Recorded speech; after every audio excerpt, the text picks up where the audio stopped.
The bridge of the Kepler station buzzed with emergency alarms. Red lights flashed across the metal walls as Commander Sarah Chen ran through the corridors, her boots echoing against the floor. She burst through the sliding doors of the communications center, where Lieutenant Marcus Webb was hunched over a console, his face pale. "What's the situation?" Sarah demanded, catching her breath. Marcus looked up, his eyes wide with disbelief. "Commander, we're receiving a distress signal from the Zephyrian system. It's bad." The main screen flickered to life, showing a grainy transmission. A figure appeared, tall, with blue-tinted skin and large dark eyes that seemed to hold the weight of entire worlds. The alien's voice came through in broken English, mixed with electronic translation glitches. "This is High Counselor Thas, of the Zephyrian Republic. Our worlds, they burn. The Devastator fleets have come. Billions are dying. We beg for aid from the Human Alliance, even small help. Medical supplies, food, anything." The transmission cut to static, then showed horrifying images. Massive black ships hovering over beautiful blue-green planets, beams of destructive energy turning cities to ash, refugees streaming across barren landscapes. Sarah felt her heart clench. The Zephyrians had been humanity's first alien allies, peaceful traders who had shared their advanced agriculture techniques in exchange for Earth's music and art. Now they were facing extinction. "How far is their system?" Sarah asked, her voice steady despite the storm of emotions inside her. 47 light years, Marcus replied. "At maximum warp, our fastest ships could reach them in 6 days. And their situation?" Marcus pulled up tactical data on his screen. "According to their transmission, the Devastators have already conquered 4 of their 7 worlds. They're making a final stand on their home planet, Zephyr Prime. Intelligence suggests they have maybe 2 weeks before total defeat." Sarah stared at the screen, watching the repeated loop of destruction. She thought of Thys, who had visited Earth 3 years ago and spent hours in her garden, marveling at human roses. She remembered his gentle laughter when she taught him to play chess. "Send an immediate response," she ordered. "Tell them help is coming." Marcus hesitated. "Commander, the nearest fleet is engaged in patrol duties near the Outer Rim. It would take time to recall them, and even then we're talking about maybe 12 ships against an entire invasion force." Sarah turned to him, her green eyes blazing with determination. "Marcus, send a priority alpha message to Fleet Command on Earth. Tell them we need everything we've got." "Everything?" Marcus repeated, uncertain. "Every ship, every weapon, every soldier who can hold a gun." Sarah's voice grew stronger with each word. "The Zephyrians didn't just ask for aid. They asked humanity for help. And humanity doesn't do anything halfway." As Marcus began typing, furiously Sarah watched the distress signal play again. The Devastators had made one crucial mistake. They had attacked humanity's friends, and humanity had a very simple rule about that. Chapter 2. The Human Response Admiral Victoria Hayes stood in the war room of Luna Command, surrounded by holographic displays showing the positions of every human military vessel in known space. She was a woman who had seen 3 decades of interstellar conflict, her silver hair pulled back in a tight bun, her uniform decorated with ribbons from battles fought on a dozen worlds. Around the curved table sat the top military commanders from across human space. General Rodriguez from the Mars Defense Corps, Admiral Petrov from the Europa Fleet, Commander Singh from the Titan Mining Consortium's security forces, and Captain Liu from the Deep Space Reconnaissance Units. "The situation is clear," Admiral Hayes began, her voice carrying the authority of someone who had never backed down from a fight. "Our allies are dying. The Zephyrians have been good to us. They taught us how to grow food on barren worlds, shared their medical knowledge, and never once asked for anything in return except friendship." She gestured to the main display, which showed the Zephyrian system in real time. Red indicators marked Devastator positions, while dwindling blue dots represented the last Zephyrian resistance. "The enemy calls themselves the Devastators, and, from what we can gather, they've conquered 17 different star systems in the past 5 years. They show no mercy, take no prisoners, and leave nothing but dead worlds behind them." General Rodriguez leaned forward. "What kind of numbers are we looking at?" Intelligence estimates put their invasion fleet at over 300 vessels. Dreadnoughts, battle cruisers, fighter carriers, and support ships. They've got firepower to crack planets. A moment of silence fell over the room. Captain Liu was the first to speak. Our combined fleet strength across all sectors is maybe 200 ships, and most of those are patrol vessels and cargo escorts, not warships. Admiral Hayes smiled, a cold, predatory expression that had made enemy commanders surrender rather than face her in battle. Captain Liu, you're thinking like we're going to fight a traditional fleet engagement, but we're not any other species. She pressed a control, and the display changed to show human space. Thousands of dots appeared, not just military vessels but civilian ships, mining barges, transport haulers, even luxury yachts. We're humans. And when humans go to war, everyone goes to war. Admiral Petrov's eyes widened. You're talking about mobilizing the entire civilian fleet? Every ship that can mount a weapon or carry troops, every mining laser that can be converted to a cutting beam, every cargo hauler that can transport supplies or serve as a kamikaze ram if necessary. Hayes's voice grew stronger. The Devastators think they're fighting a military force. They have no idea they've just declared war on an entire species. Commander Singh, a quiet man who rarely spoke in meetings, raised his hand. Admiral, with respect, civilian ships against military dreadnoughts. It'll be a massacre. Hayes turned to face him directly. Singh, let me tell you something about humans that the rest of the galaxy doesn't understand. We don't fight wars to win military victories. We fight wars to protect what we love. And when we do that, we don't care about odds. We don't care about tactical advantages, and we sure as hell don't care about fighting fair. She activated another display showing historical human conflicts. At Thermopylae, 300 Spartans held off an army of hundreds of thousands. During World War II, civilians in London kept going to work while bombs fell on their heads. In the Martian colony wars, miners used industrial equipment to fight trained soldiers and won. The room fell silent as the implications sank in. The Zephyrians asked for aid, Hayes continued.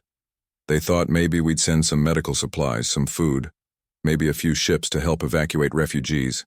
They have no idea what's coming. She pressed the final control, and the display showed the planned fleet composition: 47 official military vessels, 312 armed civilian ships, 89 converted mining barges, 156 transport vessels carrying troops and supplies, and 23 heavy industrial ships that could serve as mobile bases. 627 ships, she announced, the largest fleet in human history.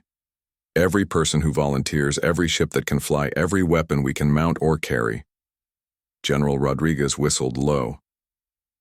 The logistics alone are already being handled, Hayes interrupted.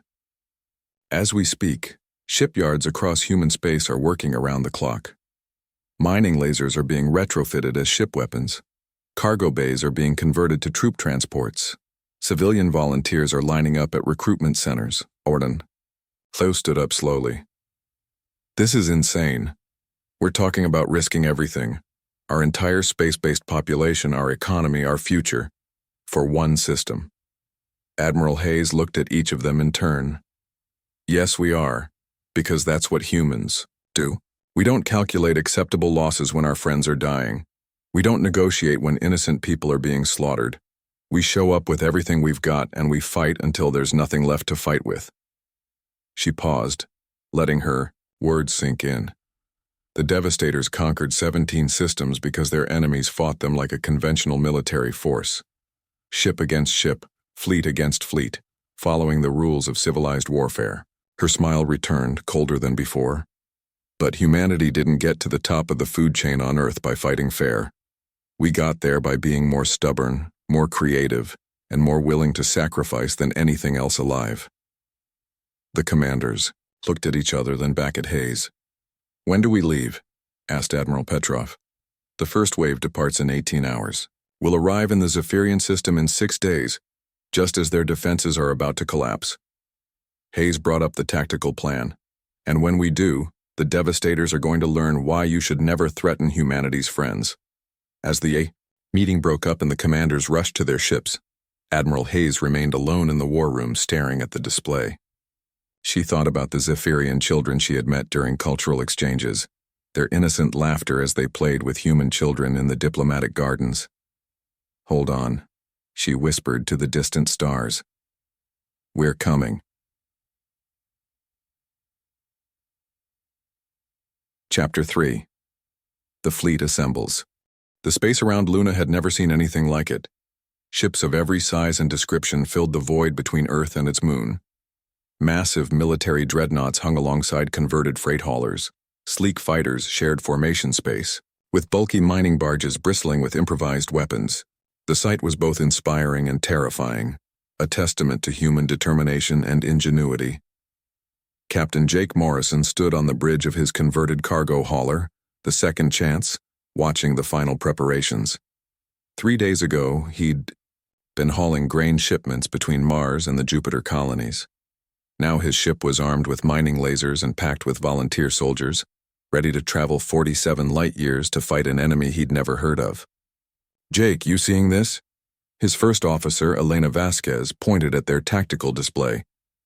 "The Prometheus just arrived from the Centauri system." Jake whistled. The Prometheus was one of humanity's newest heavy cruisers, bristling with weapons and armor. But what caught his attention wasn't the warship. It was the fleet of civilian vessels following in its wake. Passenger liners converted to troop transports, research vessels loaded with medical supplies, even a luxury cruise ship whose wealthy passengers had volunteered to serve as combat medics. "Incoming transmission from Luna Command," Elena announced. Admiral Hayes appeared on the main screen, her image being broadcast to every ship in the massive formation. "Captains and crews of the Human Relief Fleet," she began, her voice steady and strong. "In 15 minutes we will begin the jump sequence to the Zephyrian system. I want you all to understand what we're about to do." The camera pulled back, showing the full scope of the assembled fleet through the Admiral's window. 627 ships, 43,000 military personnel, 112,000 civilian volunteers, engineers, doctors, teachers, farmers, students, people from every walk of human life who heard that our friends were in trouble and decided to do something about it. Jake felt a chill run down his spine. He looked around his bridge at his crew, his wife Maria, who had insisted on coming as their communications officer, his teenage son Carlos serving as their navigator, Elena, who had been his partner in the cargo business for 8 years. None of them were soldiers, but all of them were here. "The Devastators have conquered 17 systems," Hayes continued. "They've killed billions of innocent beings. They've left dead worlds in their wake. They think they're fighting another weak, divided alien species." She paused, and when she spoke again, her voice carried the cold fury of an aroused humanity. "They're wrong. Today they meet humanity, and humanity is angry." On the Second Chance, Carlos looked up from his navigation console. "Dad, I'm reading the jump coordinates. We're really doing this, aren't we?" Jake put a hand on his son's shoulder. "Yes, son, we really are." Across the fleet, similar scenes played out. On the converted mining barge, Iron Will, Captain Sarah Kim watched her crew of former asteroid miners check their improvised weapons one final time. On the luxury liner, Star Princess, passengers who had never held a weapon practiced combat. Drills in ballrooms that had been converted to training centers. "All ships report ready for jump," Admiral Hayes announced. "Remember, we're not just a fleet, we're a message. We're telling the galaxy that humanity stands by its friends, that we don't abandon people who need help, that when humans say we're coming to help, we mean everyone is coming." The jump klaxons began to sound across 627 ships. "This is Admiral Hayes to all vessels. Begin jump sequence in 10, 9, 8. Jake gripped his command chair, looking at his family around him. They were about to risk everything for people they'd never met on a world they'd never seen, against an enemy that had never been defeated. 3, 2, 1. Jump. Space twisted, reality bent, and the largest fleet in human history disappeared from Luna orbit, carrying with it the hopes, fears, and fury of an entire species. When the last ship vanished, Space around Luna fell silent and empty. But on Earth below, in every city and town, people looked up at the stars and whispered the same prayer. Bring them home. Chapter 4. The Battle for Zephyr. Prime High Counselor. Thais stood on the highest tower of the capital city, watching the sky burn. The devastator bombardment had been continuous for 3 days now, turning the once beautiful skyline of Zephyr Prime into a hellscape of rubble and flame. His people, what remained of them, huddled in underground shelters, waiting for the all-wide end. Any word from our defensive fleet? He asked General Kith, his military commander. Kith's blue-tinted face was grim. 15 ships left from our original 200. They're making a final stand near the outer moon, but he didn't need to finish. They both knew it was hopeless. And the humans? Nothing since their initial response 6 days ago. They said help was coming, but Kith gestured at the devastation around them. Perhaps they reconsidered. Thais closed his large, dark eyes. He couldn't blame the humans. His own people had only asked for medical aid, maybe some food supplies. Why would any species risk their own lives for a doomed cause? Suddenly, their communications officer came running up the stairs, his voice breathless with excitement. High Counselor, sir, you need to see this. He handed Thais a data pad showing long-range sensor readings. Thais stared at the display, not believing what he was seeing. Is this accurate? Yes, sir. They just dropped out of hyperspace at the edge of our system. Thais looked at the numbers again. 627 contacts. 627 ships. How is this possible? General Kith whispered. Before anyone could answer, a communication came through on the emergency frequency. The voice that came through was calm, professional, and utterly determined. Zephyrian defenders, this is Admiral Victoria Hayes of the Indra Human Relief Fleet. We received your distress call. Help has arrived. On the Devastator command ship, Eternal Darkness, Supreme Commander Vex Thule studied the sensor readings with cold satisfaction. His species had conquered 17 star systems by being thorough, methodical, and utterly ruthless. The Zephyrians were nearly finished. Just a few more bombardments and their resistance would collapse completely. Sir, his tactical officer reported, we're detecting hyperspace signatures at the system's edge. Vex Thule's forearms moved across his control interface, bringing up the sensor data. Zephyrian reinforcements? Negative, sir. The signatures are unknown. The configuration doesn't match any known Zephyrian vessel. Vex Thule's interest was piqued. In 17 conquests, he had never encountered a species willing to interfere with Devastator operations. How many ships? The tactical officer hesitated. Sir, you're not going to believe this. The main display changed to show the sensor readings. Vex Thule stared at the numbers, then looked again. This is incorrect. Run a full diagnostic on the sensor array. Already done, sir. 3 times. The readings are accurate. 627 ships. It was impossible. No species they had ever encountered could field such a fleet. What species are we dealing with? Unknown, sir. But we're receiving a transmission on all frequencies. Admiral Hayes' voice filled the Devastator command bridge. Attention, Devastator forces. This is Admiral Victoria Hayes commanding the Human Relief Fleet. You have attacked our allies and threatened innocent civilians. You have one opportunity to withdraw from this system immediately. Vex Thule's laugh was like breaking glass. Humans. I've never heard of them. Patch me through to their admiral. The communication opened and Vex Thule saw Admiral Hayes on his screen, a small gray-haired female of an unremarkable bipedal species. I am Supreme Commander Vex Thule of the Devastator.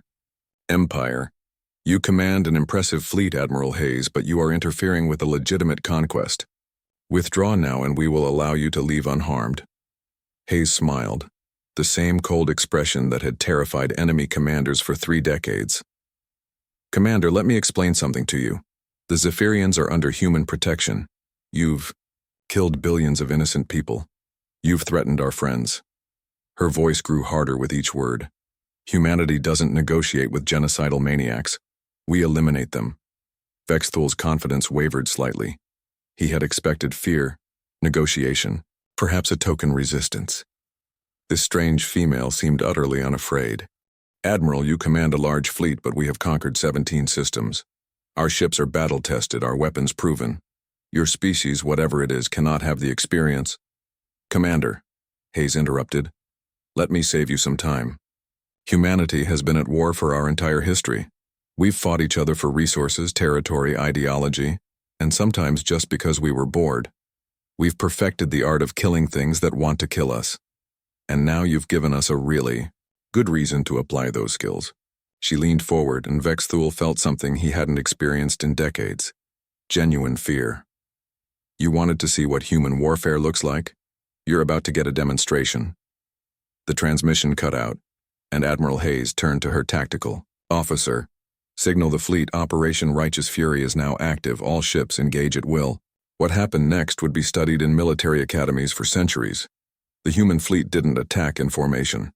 They didn't follow standard tactical doctrine.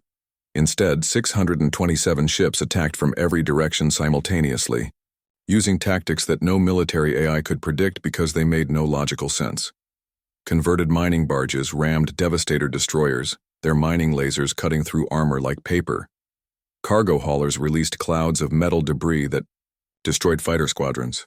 Passenger liners served as mobile hospitals, rescuing Zephyrian survivors while providing covering fire with improvised weapons. Captain Jake Morrison flew the Second Chance straight at a Devastator cruiser, his family working frantically at their stations. "Elena, target their weapon ports with the mining laser." "Jake, we're not a warship. We can't. We're humans, Elena. We don't care what we can't do." The Second Chance swept across the cruiser's hull, her mining laser cutting through weapon emplacements like a hot knife through butter. As Devastator fighters moved to intercept, the Iron Will appeared, her captain Sarah Kim leading a formation of mining barges in a coordinated attack that overwhelmed the enemy fighters through sheer numbers and unpredictability. On the Devastator, command ship, Vex Thule watched his carefully organized battle line dissolve into chaos. "Sir, we're losing ships to cargo vessels and mining equipment. How is this possible?" Vex Thule demanded. His tactical officer looked terrified. "Sir, they're not fighting like a military force. They're fighting like they're protecting their own families.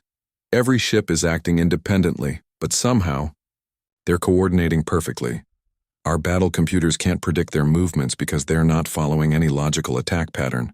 A converted luxury liner swept past the command ship's viewports, and Vex Thule could see humans through the windows. Elderly passengers firing handheld weapons at his ship, children helping to reload ammunition, families working together with a determination he had never encountered. "These aren't soldiers," he whispered. "No, sir," his officer replied. "They're civilians, volunteers, people who came here because their friends asked for help." For the first time in his military career, Supreme Commander Vex Thule felt true terror. His species conquered through military might, superior technology, and tactical doctrine.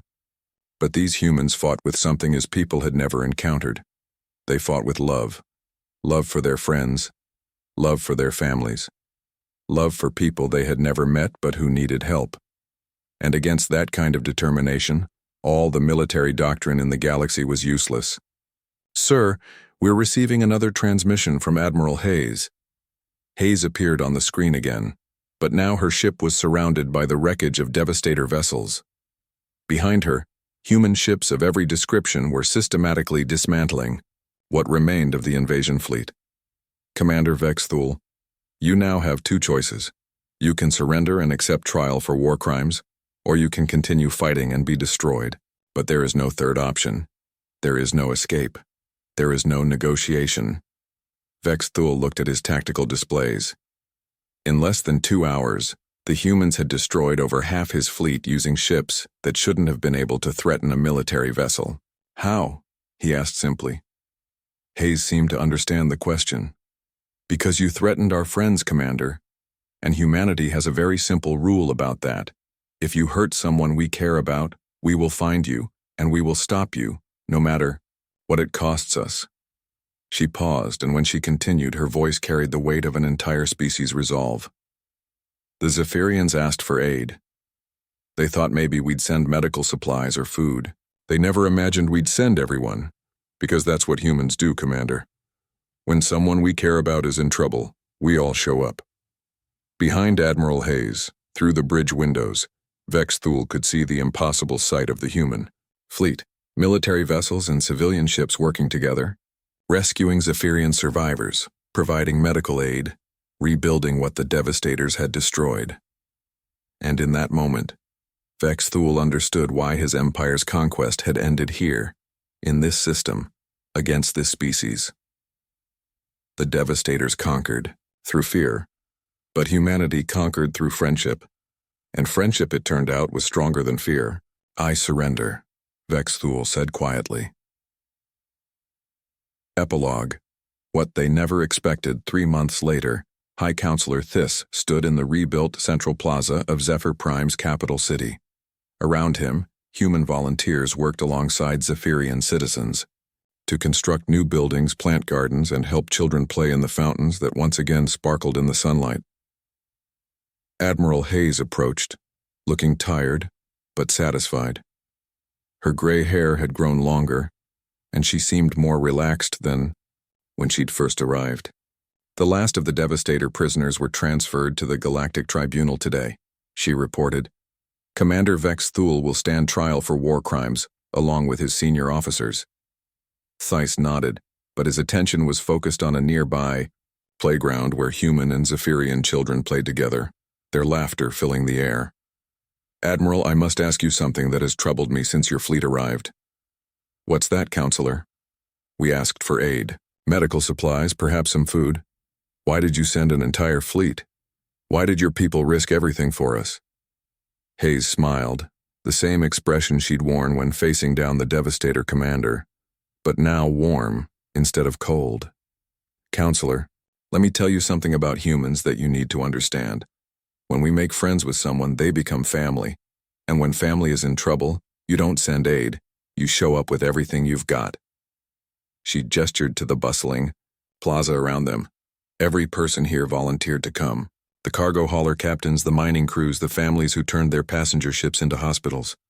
They came because the Zephyrians needed help, and in human culture that's all the reason anyone needs. Thys shook his head in amazement. Your species is unique. Maybe. But I think what makes us special isn't that we're willing to fight. Lots of species can fight. What makes us special is that we're willing to fight for each other. For people we've never met, on worlds we've never seen, just because they asked for help. As they talked, Captain Jake Morrison walked by with his family, carrying supplies to help rebuild the local hospital. His son, Carlos, waved at a group of Zephyrian children, who waved back enthusiastically. Admiral, Thys said quietly, the galaxy will never be the same after what happened here. Hayes nodded. I hope not, Counselor, because now everyone knows something important. What's that? If you attack humanity's friends, you're not fighting our military. You're not fighting our government or our corporations or our politicians. She looked out at the plaza where hundreds of species from across the galaxy had sent representatives to meet these remarkable humans. You're fighting every human who ever heard the word friend and decided it meant something worth dying for. She turned back to Thys with that same warm smile. And Counselor, there are a lot of us. As the sun set over Zephyr Prime, casting long shadows across the rebuilt city, delegations from dozens of species waited to meet with the human representatives. Word had spread throughout the galaxy. There was a species that would cross the void itself to help their friends, and suddenly everyone wanted to be humanity's friend. In the weeks that followed, the Human Alliance would receive hundreds of requests for friendship treaties, trade agreements, and mutual defense pacts. Species that had lived in isolation for millennia suddenly wanted to join the growing coalition of worlds under human protection. But Admiral Hayes, before she returned to Earth, had made one thing very clear to all of them. We don't want subjects. We don't want territory. We don't want tribute or resources or anything else. We just want friends, real friends. The kind who show up when you're in trouble. And across the galaxy, species that had spent centuries worrying about conquest and empire suddenly had to learn a new concept. Sometimes the most dangerous thing in the universe isn't an enemy. Sometimes it's a friend who will do anything to protect you. The Devastators had learned this lesson too late, but the galaxy would never forget it. End.